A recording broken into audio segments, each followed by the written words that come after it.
சொற்பொழிவு 9. எனக்கே எனது வணக்கம். ஜனகர் அருளியது 28. ஒளியே எனது உண்மை ரூபம், நான் அதிலிருந்து வேறில்லை. இந்த உலகம் எந்த ஒளியால் பிரகாசிக்கிறதோ அதே ஒளியே நான். உண்மையில் நான் ஒளியே. அந்த ஒளி எதுவோ அது வேறு எதுவும் இல்லை, நான் தான். அந்த ஒளியில் உலகம் தெரிகிறது. 29. பாருங்கள், அறியாமையால் இந்த உலகம் எனக்குள் தோன்றுகிறது. கிளிஞ்சியில் வெள்ளி போல, கயிற்றில் பாம்பு போல, கானல் நீர் போல, எல்லாம் மாயை. உண்மைதான் உலகம் கற்பனையே, நம்முடைய மனம்தான் அதை கண்டு கொண்டிருக்கிறது. 30. இந்த உலகம் என்னிடமிருந்து தோன்றியது, அதுவும் மீண்டும் என்னிடமே கலந்துவிடும். மண்ணில் உருவான குடம் போல, நீரில் எழும் அலை போல, பொன்னாலான ஆபரணம் போல் உலகம் எனக்குள் தோன்றி எனக்குள் மீண்டும் கரையும். அது வேறு ஒன்றல்ல. 31. ஆஹா, எனக்கே என் வணக்கம். பிரம்மாவிலிருந்து ஒரு புல்நுனி வரை எல்லாம் அழிந்தாலும் எனக்கு அழிவே கிடையாது. நான் அழிவற்றவன். எல்லாமும் மாறினாலும் நான் நிலைத்திருக்கிறேன். 32. ஆஹா, எனக்கே என் வணக்கம். நான் உடலுடன் தோன்றினாலும் உண்மையில் நான் ஒருவனே. எங்கும் செல்வதும் இல்லை, எங்கும் இருந்து வருவதும் இல்லை. நான் முழு உலகத்தையும் நிரப்பிக் கொண்டிருக்கிறேன். நான் எல்லாவற்றையும் தாண்டியவன். உடல் ஒரு தோற்றமே. நான் எங்கும் இல்லாதவன், ஆனாலும் எங்கும் இருக்கிறவன். 33. ஆஹா, எனக்கே என் வணக்கம். உடலை தொடாமலே இவ்வுலகையே நீண்ட காலமாக தாங்கிக் கொண்டிருக்கும் எனக்கு நிகர் எவரும் இல்லை.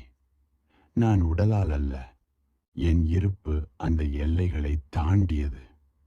உலகமே எனது பாரம் போல் இருக்கிறது, ஆனாலும் நான் தான் அதை தாங்குகிறேன். 34. ஆஹா, எனக்கே என் வணக்கம். எனக்கு எதுவும் இல்லை, அல்லது வாக்கால் மனதால் சொல்லக்கூடிய எல்லாமே எனது சொத்து. நான் வெறுமை. அதே நேரத்தில் எல்லாம் நானாகவே இருக்கிறது. இது ஒரு ஆனந்த வெளிப்பாடு. உலகத்தையே தாண்டி தனக்குள்ளே அனைத்தையும் கண்டவன் சொல்வதுதான் இது. நீங்களும் இதை ஒவ்வொரு முறையும் மனதிற்குள் உச்சரிக்கலாம். ஆஹா, எனக்கே என் வணக்கம். சொற்பொழிவின் விரிவுரை. தர்மம் என்பது அறிவுபூர்வமான எண்ணமோ கருத்தோ அல்ல. அது உள்ளார்ந்து உய்த்துணரப்படும் ஓர் அனுபூதி. வெறும் கருத்துக்கள் தர்மத்தின் நிழலாக கூட அமையா. கருத்துக்களின் தளத்திலேயே ஊழல்பவர்கள் தர்மத்தின் சாரத்திலிருந்து வெகு தொலைவு விலகிச் சென்றவர்களாகவே இருப்பார்கள். அன்பு, பாசம், பரிவு போன்றவை உளமார்ந்த அனுபவங்கள்.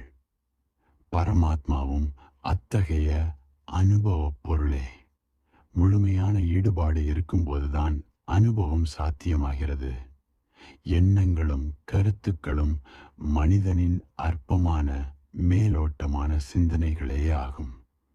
அவற்றுக்கு ஆழமான அடித்தளமோ மூலாதாரமோ மையமோ சுற்றளவோ கிடையாது. எண்ணங்கள் இல்லாமலும் மனிதனால் வாழ முடியும். இன்றைய விஞ்ஞான வளர்ச்சியில் சிந்திக்கும் இயந்திரங்கள் வந்துவிட்டன. இயந்திரங்களும் சிந்திக்கவும் செயலாற்றவும் முடியும் என்பது நிரூபிக்கப்பட்டுள்ளது. எனவே மனிதனுக்குரிய தனிச்சிறப்பு, மேன்மை, மகத்துவம் இனி அவனுடைய சிந்திக்கும் திறனில் மட்டும் அடங்கிராது. அரிஸ்டாட்டில் போன்ற தத்துவ ஞானிகள் மனிதனை சிந்திக்கும் பிராணி என்றனர். ஆனால் இன்று கணினிகள் கூட மனிதனை விட சிறப்பாகவும் திறமையாகவும் தவறின்றியும் சிந்திக்கின்றன. எனவே அந்த அடைமொழியை மாற்ற வேண்டிய காலம் வந்துவிட்டது. மனிதனின் மேன்மை அவனுடைய எண்ணங்களில் இல்லை, மாறாக உய்த்துணரும் அவனது சுய அனுபவத்தில்தான் அடங்கியுள்ளது. உதாரணமாக, ஒரு தின்பண்டத்தை சுவைக்கும்போது ஏற்படும் சுவையுணர்வு எண்ணமோ கருத்தோ அல்ல. அது நிகழ்வின்பால் நீங்கள் முழுமையாக ஒன்றிப் போகும் ஓர் அனுபவம். அதுபோலவே மது அருந்துபவனின் உடலில் ஏற்படும் மாற்றங்கள் அவனது கருத்துருவால் ஏற்படுபவை அல்ல. மதுவின் தாக்கம் அவன் மயிர்கால்கள் வரை பரவி நடை, பார்வை, செயல்கள் அனைத்திலும் பிரதிபலிக்கும். தர்மமும் மதுவை போன்றது. அதனை அருந்தியவனுக்கே அதன் சுவையும் கிளர்ச்சியும் தெரியும். குடித்தவன் அதில் லயித்து உணர்ந்து மகிழ்வான். ஜனகருடைய மேற்கூறிய வாக்குகள் அத்தகைய ஆத்ம லயிப்பின் உச்சத்தில் வெளிப்பட்டவை. அவ்வாக்குகளை அறிவு பூர்வமாக அலசாமல் சுவைத்து உணர வேண்டும். இல்லையெனில் தவறான பொருள் கொண்டு உங்கள் எண்ணங்களை அவற்றில் புகுத்தி விடுவீர்கள். கண்ணன் கீதையில் சர்வதர்மான் பரித்யஜ மாமேகம் சரணம் விரஜ, அர்ஜுனா, எல்லா நெறிமுறைகளையும் துறந்து விட்டு வா, என்னையே புகழாக பற்றிக்கொள் என்று கூறுகிறார். இங்கு கண்ணனின் என்னை என்ற சொல்லுக்கு நீங்கள் உங்கள் கருத்துப்படி பொருள் கொண்டால் அது கண்ணனின் உண்மையான கருத்தாக இருக்காது. கண்ணனுக்கு நான் எனது என்ற அகந்தை இல்லை. இது ஒரு குறியீட்டுச் சொல். உங்கள் மதிமயக்கத்தால் சங்கேத மொழி சத்திய வாக்காக தோன்றலாம். ஆனால் கண்ணனுக்கு அது உலகியல் சார்ந்த நடைமுறை சொல்லே அன்றி மெய்ஞான போதனை அல்ல.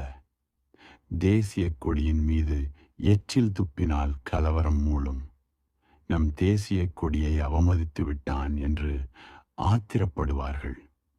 மூவண்ண கொடி பாரத மாதாவின் அடையாளமாக கருதப்படுகிறது. ஆனால் பாரத பூமியில் தினமும் எச்சில் துப்பும்போது எவரும் கோபப்படுவதில்லை.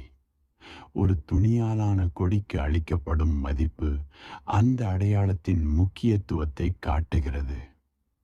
மனிதன் அறியாமையாலும் குருட்டு நம்பிக்கையாலும் அடையாளங்களோடு பின்னி பிணைந்து வாழ்கிறான். கண்ணன் நான், என்னை, எனது என்று கூறுவதெல்லாம் இத்தகைய அடையாளத்தின் பொருட்டே. உலக வழக்கிற்காக, நடைமுறை வாழ்விற்காக அவ்வாறு பேசுகிறார். அந்த பேச்சிற்கு பிறகு அந்த நான் இருப்பதில்லை. கண்ணனை ஆழமாக நோக்கினால் அவரிடம் நான் என்ற தற்போக்கு இல்லை என்பதை உணரலாம். அங்கு பேரமைதியும் பரம சூன்யமுமே நிலவும். நான் என்ற உணர்வு அகன்றதால்தான் அவரால் அவ்வளவு இயல்பாக என்னை புகழடைவாய் என்று கூற முடிகிறது.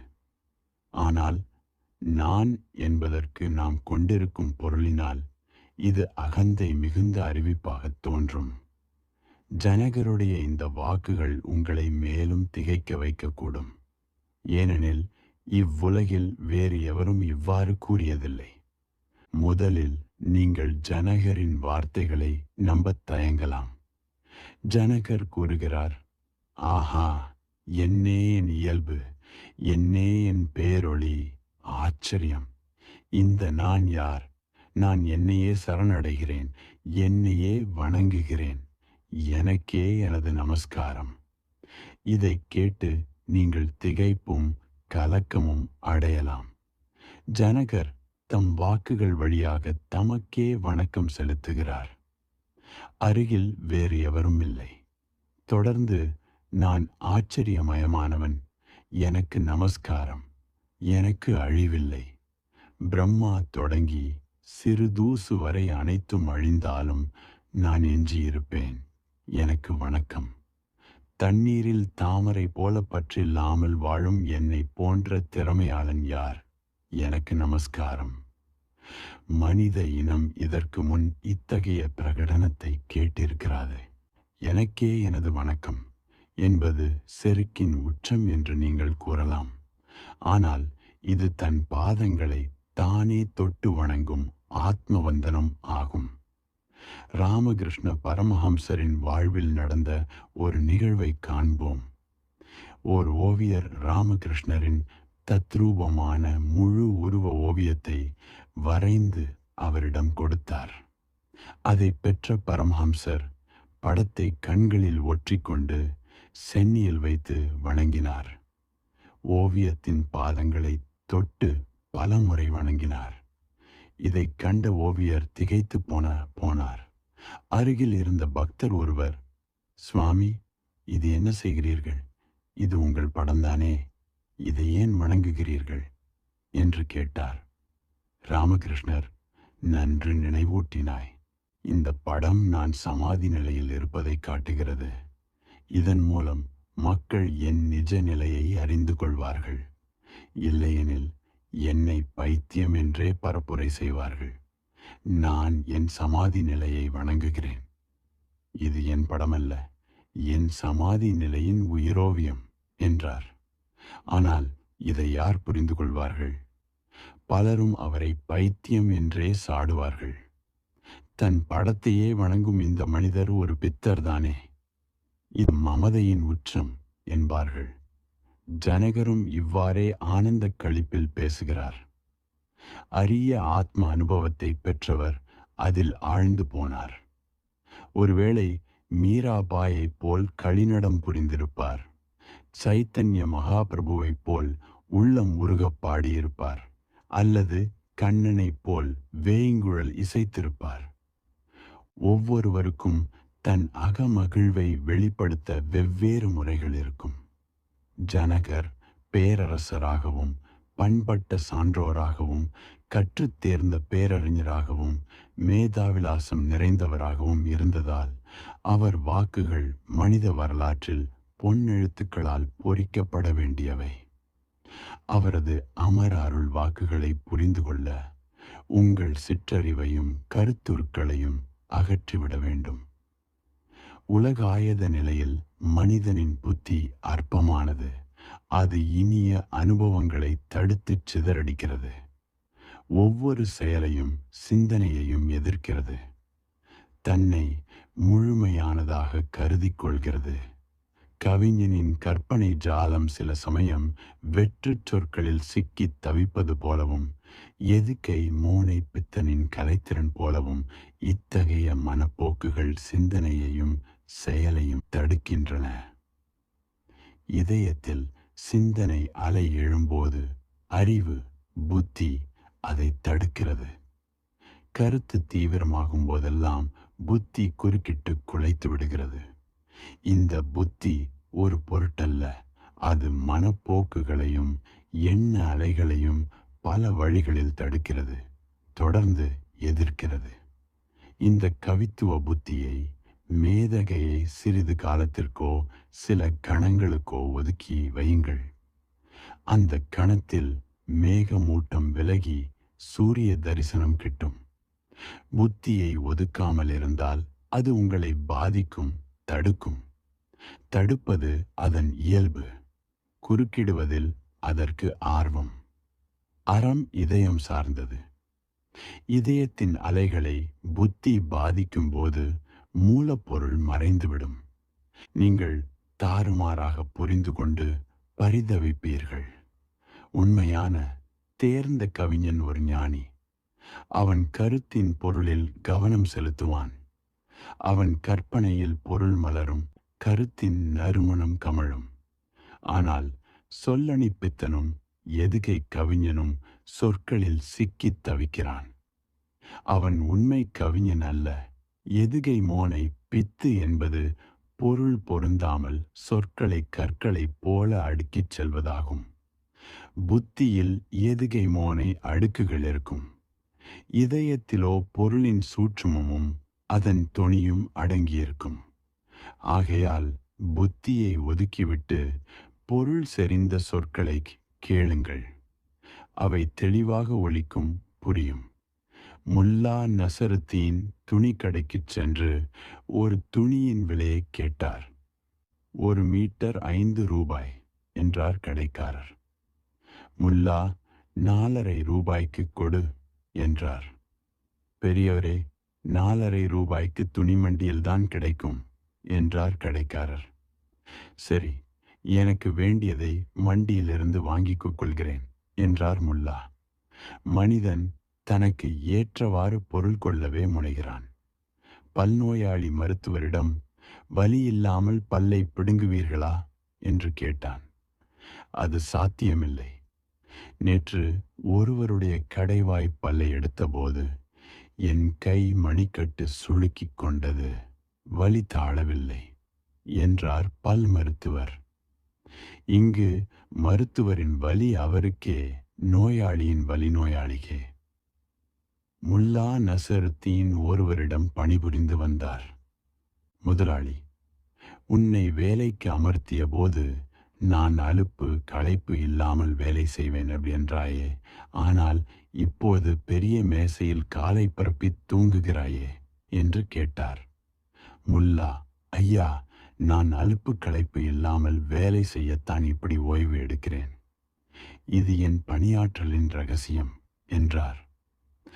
நாம் நமக்கு இசைவாகவே அர்த்தம் கற்பிக்கிறோம். நமது சுய கற்பிதங்களையும் தீர்மானங்களையும் கைவிட்டால்தான் சாத்திரங்களின் சரியான அர்த்தங்களை அறிய முடியும். சாத்திரங்களை பயில்வதற்கு தனித்திறமை வேண்டும். அது ஒரு கலை. சுய கற்பிதமில்லாத சுய தீர்மானமற்ற மனதுடன் கவனமாய் கேட்டு ஆர்வத்துடன் ரசித்து பயின்று மகிழ்ச்சியும் நிதானமும் கொள்வது மிக முக்கியம். ஜனகரின் இந்த சூக்ம வாக்கினை கவனியுங்கள். பிரகாசம், பேரொளி, என் சொரூபம். நான் அதனிடமிருந்து வேறுபட்டவன் இல்லை. உலகம் பிரகாசம் அடையும் போது எனது பிரகாசம் மூலமே அது ஒளி பெறுகிறது. என் பிரகாசம்தான் உலகத்தை பிரகாசிக்கச் செய்கிறது. பிரகாசோ மே நிஜம் ரூபம் ந அத்ரிக்தோ அஸ்மி அகம் தத. இங்கு நான் எனது சார்ந்த பிரகாசம் என்று ஜனகர் கருதவில்லை. இது நான் என்ற தற்போக்கு அகன்ற நிலையின் பிரகாசமாக இருக்கக்கூடும். வெறும் சொல்லை சார்ந்து பொருள் கொள்ளலாகாது. சுய புத்தியை காட்டி கலப்படம் செய்யாமல் நேரிய நிஜ அர்த்தத்தை ஏற்றுக்கொள்ள வேண்டும். பிரகாசம் எனது சொரூபம் என்று பொதுவான வழக்காறு சார்ந்து சொல்ல வேண்டியிருக்கிறது. ஏனெனில் மொழி என்பது அஞ்ஞானிகளுடையது. ஞானிகளுக்கு மொழி கிடையாது. அதனால்தான் இரு மெய்ஞானிகள் சந்திக்கும் பொழுது எதுவும் பேசாமல் மௌனமாக இருப்பார்கள். பேச என்ன இருக்கிறது? ஒரு பழைய நிகழ்வு. சூஃபி ஞானி ஃபரீத்தும் மெய்ஞானி கபீர்தாஸும் சந்தித்தார்கள். 2 நாட்கள் ஒருவரையொருவர் பற்றி கொண்டும் நடுநடுவே தழுவிக்கொண்டும் கண்ணீர் மல்க மௌனமாக இருந்தார்கள். சீடர்கள் அவர்கள் ஞான சம்பாஷணை செய்வார்கள் என்று எதிர்பார்த்து ஏமாற்றம் அடைந்தனர். ஃபரீத் திரும்பியதும் சீடர்கள் காரணம் கேட்டனர். ஃபரீத், எனக்கும் கபீருக்கும் இடையே பேச ஏதும் இல்லை. மௌனமாகவே வேண்டியதை பேசி தெரிந்து கொண்டோம் என்றார். கபீர் தன் சீடர்களிடம், ஞானியார் ஃபரீத்திடம், நான் ஏதாவது பேசினால் அஞ்ஞானி எனக் கருதப்படுவேன். பேசாமலேயே காரியமாகும் என்றால் ஏன் பேச வேண்டும் என்றார். இரு ஞானிகளிடையே சொற்கள் தேவையில்லை. கருத்தும் பொருளுமே பரிமாறப்படும். இரு அஞ்ஞானிகள் உரையாடும் போது வெறும் சொற்களே மலிந்திருக்கும், பொருள் இராது. ஞானியும் அஞ்ஞானியும் உரையாட பொருள் பொதிந்த சொற்கள் தேவை. இரு அஞ்ஞானிகள் பேசினால் வாக்குவாதம் எழும். இரு ஞானிகளிடையே சொல்லாடல் தேவையில்லை. அது மானசீக சந்திப்பாக இருக்கும். ஞானி பேசத் தயாராகவும் அஞ்ஞானி கேட்கத் தயாராகவும் இருந்தால்தான் உரையாடல் சாத்தியப்படும். சாத்திரங்களின் வசனங்கள் சில சமயம் முரண்பாடாக தோன்றும், பாரடாக்சிக்கல். ஏனெனில் சொல்ல முடியாததை சொல்ல அவை முற்படுகின்றன. அம்மகான்கள் நம் பார்வை மேல் நோக்கி எழ வேண்டும் என விரும்பினார்கள். இஸ்லாமிய ஞானி மன்சூர் தூக்கிலிடப்பட்ட போது சிரித்தார். காரணம் கேட்டதற்கு, நீங்கள் என்னை பார்க்க தலை நிமிர்ந்து மேலே பார்க்கிறீர்களே, இந்த மேன்மையை கண்டு மகிழ்ந்து சிரிக்கிறேன். என் மரணத் தருவாயிலாவது உங்கள் தாழ்ந்த சிந்தனை விலகி வான்வெளி நோக்கி எழட்டும் என்றார். பிரகாசோ மே நிஜம் ரூபம் பேரொளியின் சுயரூபம் ந அதிரிக்தோ அஸ்மி அகம் தத நான் அதிலிருந்து வேறுபட்டவன் அல்லன். நான் என்ற உணர்வு அகன்ற பிறகே பேரொளியின் ஊற்றை அடைய முடியும். இதை சொல்ல புகுந்தால் நான் என்ற உணர்வை மேற்கொள்ள வேண்டியிருக்கும்.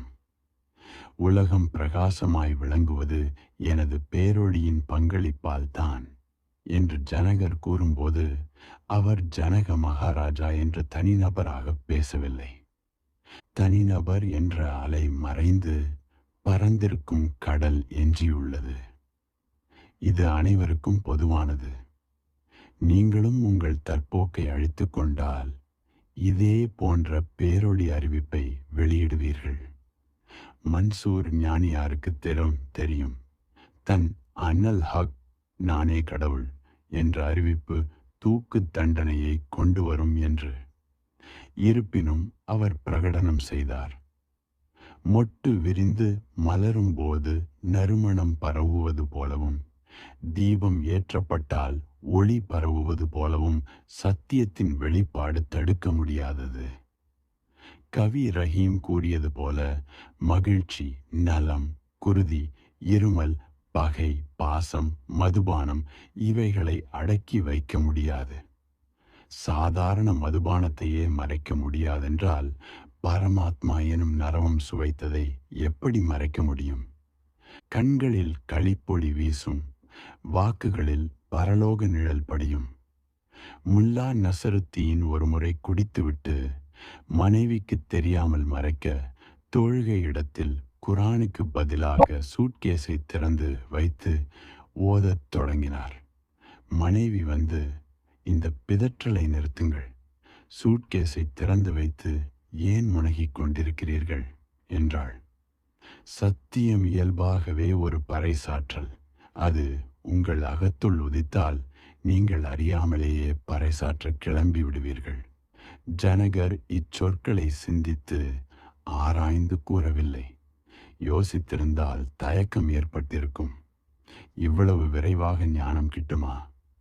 பல பிறவிகள் காத்திருந்து பெற வேண்டியதை ஒரு கணத்தில் பெற்றேன் என்றால் யார் நம்புவார் என்றெல்லாம் யோசித்திருப்பார்.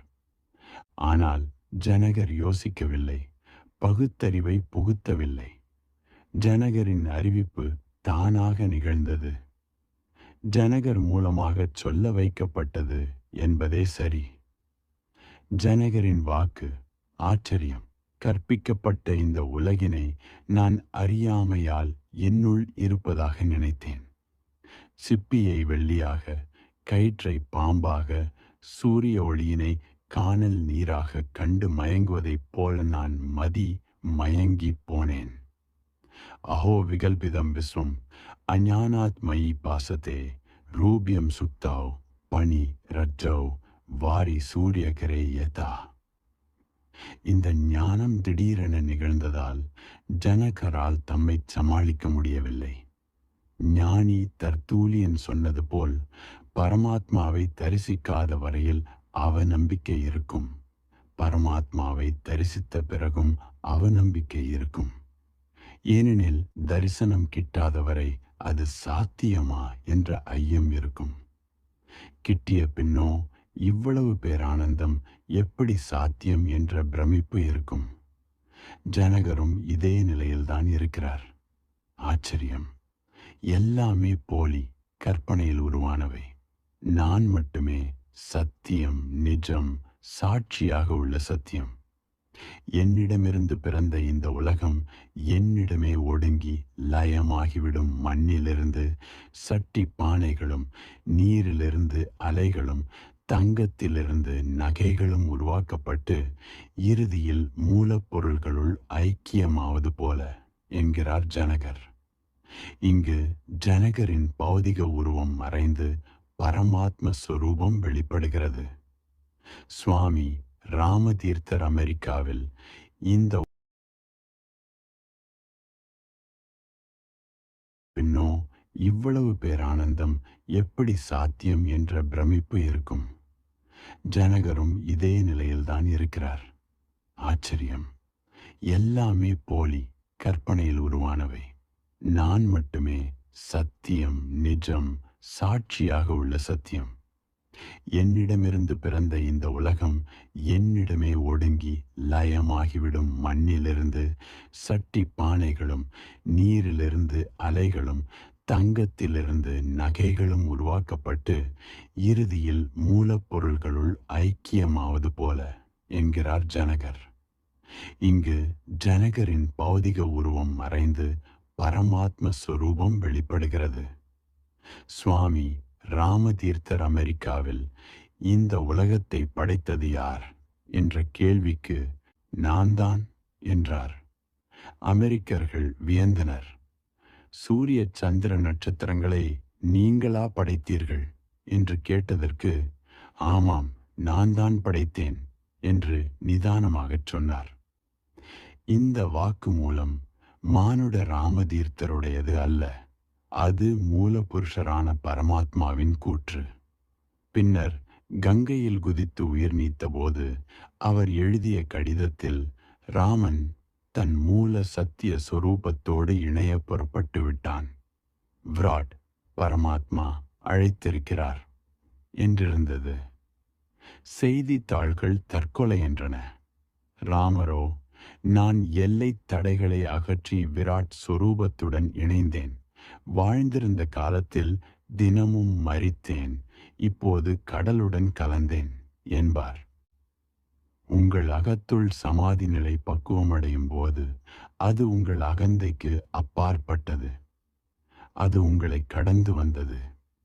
ஜனகரின் ஆளுமை இப்போது வெளிப்படுகிறது. என்னிடமிருந்து பிறந்த இந்த அகிலம் என்னுள் ஐக்கியமாகிவிடும். குரு ஒரு கேட்டலிட்டிக் ஏஜென்ட் போன்றவர். விஞ்ஞானிகள் கூறுவது போல சில கூறுகள் நிகழ்வுகளில் நேரடியாக பங்கு பெறாவிட்டாலும் அவற்றின் உடனிருப்பு இல்லாமல் நிகழ்வுகள் நிறைவு பெறா. குருவும் அவ்வாறே. அவர் எதுவும் செய்வதில்லை, ஆனால் அவர் அணுக்கம் இல்லாமல் எதுவும் நிகழாது. குருவின் ஊக்க சக்தி உங்களை சூழ்ந்து உங்களுக்குள் சக்தியை எழுப்புகிறது. அது உங்கள் சக்தி, உங்கள் பாடல், உங்கள் அறிவிப்பு. அஷ்டாவக்ரரின் அணுக்கம் ஜனகருக்கு அத்தகைய கேட்டலிட்டிக் ஏஜென்ட் பணியை செய்தது. ஜனகருக்கு தம் மறந்து போன மெய்நிலையும் எல்லையற்ற பரவெளியும் நினைவுக்கு வந்திருக்கும். ஒரு மனிதன் வளர்த்த சிங்கக்குட்டி பாலும் பழமும் உண்டு வளர்ந்தது. ஒரு நாள் எஜமானனின் விரலில் வழிந்த இரத்தத்தை சுவைத்ததும் அதன் உறங்கிக் கிடந்த சிங்கத்தன்மை வெளிப்பட்டது. கர்ஜித்து பாயத் தொடங்கியது. அதுபோல அஷ்டாவக்ரரின் அணுக்கத்தில் ஜனகருக்கு தன் சுய சொரூபம் நினைவுக்கு வந்தது. அவர் கூறிய வாக்குகள் யோசித்து வெளிப்பட்டவை அல்ல. பல பிறவிகளாக உறங்கிக் கொண்டிருந்த இளஞ்சிங்கம் விழிப்புற்று கர்ஜித்தது போல ஆத்மஸ்மிருதி, சுய நினைவு ஏற்பட்டது. இதுவே சத்சங்கம், நல்லார் உறவு. கீழை நாடுகளில் சத்சங்கத்திற்கு பெருமதிப்பு உண்டு. மேலை நாட்டு மொழிகளில் இதற்கு இணையான சொல் இல்லை. குருவை அறிந்து அவரது அணுக்கத்திலிருந்து ரசானுபவம் பெறும்போது அந்த அனுபவம் மேலும் பரவுகிறது. உங்களை முந்திச் செல்பவரை கண்டு நீங்களும் முன்னேற தூண்டப்பட்டு தாமதிக்க இயலாமல் போகும் நிலையே சத்சங்கம். சத்சங்கத்தில் குருவின் போதனையை விட அவரது அணுக்கமும் அவருடன் இரண்டர கலத்தலுமே முக்கியம். குருவின் சிந்தனை அலைகள் உங்களிலும் அலைகளை எழுப்பி உங்களை வேறொரு திவ்ய உலகிற்கு அழைத்துச் செல்லும். சிறிது நேரம் குருவின் கண்களால் பார்ப்பீர்கள், குருவின் செவிகளால் கேட்பீர்கள். ஜனகர் கூறிய வசனங்கள் உண்மையில் அஷ்டாவக்கிரருடையவையே. அஷ்டாவக்கிரரின் அணுக்கம் ஜனகரை மறைத்து ஜனகரின் உருவில் வேறொருவர் பேசியது அது. என்னிடமிருந்து பிறந்த இந்த உலகம் என்னுள் லயித்தது மண்ணில் பாண்டமும் நீரில் அலைகளும் பொன்னில் அணிகளும் சங்கமிப்பது போல. நான் போய்ச் சேருமிடம் நானே என அறியாது வழி தவறித் திரியும் பயணி நான். இவ்வாழ்வால் எனக்கு என்ன கிட்டியது? நான் தான் இவ்வாழ்விற்கு கிட்டிய பயன். ஆம், வழி தவறிய பயணி நானே. இலக்கு புறத்தில் இல்லை என்பதை அறியாமல் அலைந்தேன். அகத்துள் நோக்கத் தவறி என்னை அறியத் தவறினேன். யூனானி நாட்டு நார்சிசஸ் கதை போல நாம் தேடுவது நமக்குள் இருக்கிறது. வெளியே தேடுவது நம் பிரதிபிம்பத்தையே. மூலாதாரத்தை அடைய வேண்டும். இந்த வாழ்க்கையோடு எனக்கு எந்த பங்குமில்லை. நான் தான் என் வாழ்விற்கு அர்த்தம், விளைவு, தீர்மானம். ஈகலோக வாழ்வின் இறுதி மலர் நான். சுய வாழ்க்கையில் புறத்தே பொருளை தேடுபவன் பொருளின்மையைத்தான் உணர்கிறான். அதனால்தான் இன்றைய மேதாவிகள் சிலர் சாத்ரே, காம்யூ, காஃப்கா வாழ்க்கைக்கு அர்த்தமில்லை என்கின்றனர். ஆனால் கிருஷ்ணர், புத்தர், அஷ்டாவக்ரர் போன்றோர் வாழ்க்கை மகா பொருள் கொண்டது என்றனர். நாம் தவறான வழியில் அர்த்தத்தை தேடுகிறோமோ? நாம் புறத்தே தேடினால் வாழ்க்கை பொருளற்றதாக தோன்றும். அகத்தினுள் தேடினால் நாமே வாழ்க்கையின் பொருள், பயன், இலட்சியம் என்பதை உணர்வோம். நான் ஆச்சரியமயமானவன். எனக்கே எனது நமஸ்காரம். பிரம்மா முதல் சிறுபுல் வரை சகலமும் பிரளய நாசம் அடைந்த பிறகும் எனக்கு அழிவில்லை. நான் நித்தியன். அஹோ அகம் நமோ மஹ்யம் விநாசோ யஸ்ய நாஸ்தி மே. எல்லாம் அழியும், நான் அழிய மாட்டேன். நான் பிறப்பதும் இல்லை, இறப்பதும் இல்லை. நான் சாட்சியாக இருக்கிறேன். ஆலயங்களில் நாம் பூஜிக்கும் மும்மூர்த்திகளும் கூட பிறந்து இறப்பவர்களே. அழியாத ஆத்ம தத்துவம் நீங்கள்தான். அதை உணரும்போது நீங்களே உங்கள் பாதங்களில் பணிந்து வணங்குவீர்கள். நான் ஆச்சரியமயம்.